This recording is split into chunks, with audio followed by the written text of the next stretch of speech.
PSC ടോക്സിലേക്ക് അവർക്കും സ്വാഗതം. ഇന്ന് ചെറിയൊരു വീഡിയോ ആണ്. നമ്മൾ ഓൾറെഡി ഒരുപാട് പഠന വൈകല്യങ്ങളെ കുറിച്ച് നമ്മുടെ LP UP പരീക്ഷയ്ക്ക് വേണ്ടി പഠിച്ചതാണ്. എല്ലാവർക്കും അറിയാവുന്നതാണ്.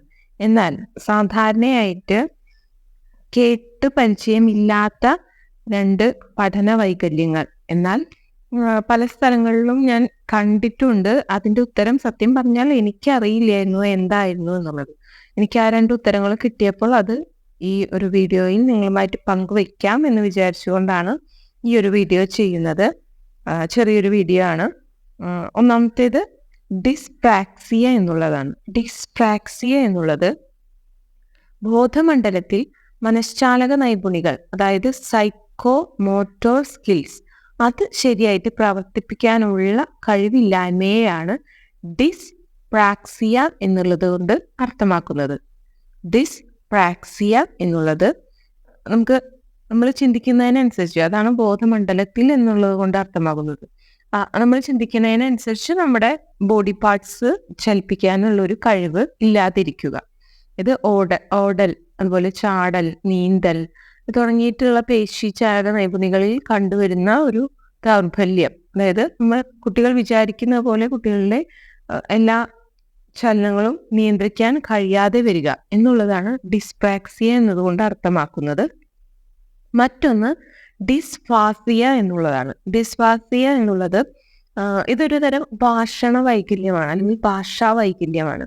ഭാഷയിലെ ശരിയാം വണ്ണം ആശയങ്ങൾ അവതരിപ്പിക്കാനുള്ള ഒരു കഴിവില്ലായ്മയാണ് ഡിസ്ഫാസിയ എന്ന് പറയുന്നത്.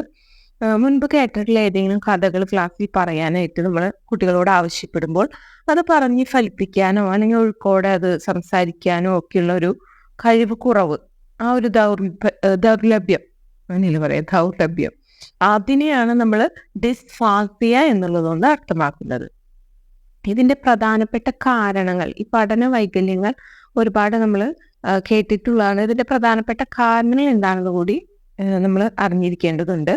ഇതിന്റെ പ്രധാനപ്പെട്ട കാരണങ്ങളായിട്ട് വരുന്നത് ജൈവികവും പാരമ്പര്യവും അതുപോലെ സാഹചര്യ സംബന്ധവുമായിട്ടുള്ള പ്രശ്നങ്ങളാണ്. അതായത് ഓർഗാനിക് ആയിട്ട് അല്ലെങ്കിൽ ഹെറിഡിറ്ററി ആയിട്ട് എൻവയോൺമെന്റലായിട്ടും ഈ പ്രോബ്ലംസ് വരാം. തലച്ചോറിലെ വികാസം കറക്റ്റായിട്ട് നടക്കാത്തത് മൂലം, അല്ലെങ്കിൽ കുറഞ്ഞ ജനനഭാരം, നേരത്തെയുള്ള ജനനം, പോഷകാഹാരക്കുറവ്, അതുപോലെ തന്നെ ഏറ്റവും ഇമ്പോർട്ടൻ്റ് ആണ് കേന്ദ്ര നാഡീവ്യൂഹ വ്യവസ്ഥയിലെ പാകപ്പിഴകൾ. ഇതെല്ലാമാണ് ഇത്തരത്തിൽ. പിന്നെ ഓൾറെഡി നമുക്ക് അറിയാവുന്ന ഒരുപാട് പഠന വൈകല്യങ്ങളുണ്ട്.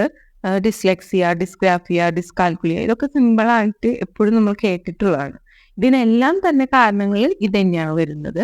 അതുകൊണ്ട് ജസ്റ്റ് ഒന്ന് അറിഞ്ഞിരിക്കുക. പഠന വൈകല്യങ്ങളെ കുറിച്ചുള്ള ഒരു ചോദ്യം വരികയാണെങ്കിൽ ഇത്തരം ഇതുകൂടി ഉൾപ്പെടുത്താൻ നിങ്ങൾക്ക് കഴിയുമെങ്കിൽ യൂസ്ഫുൾ ആയിരിക്കും എന്ന് ഞാൻ വിശ്വസിക്കുന്നു. നന്ദി.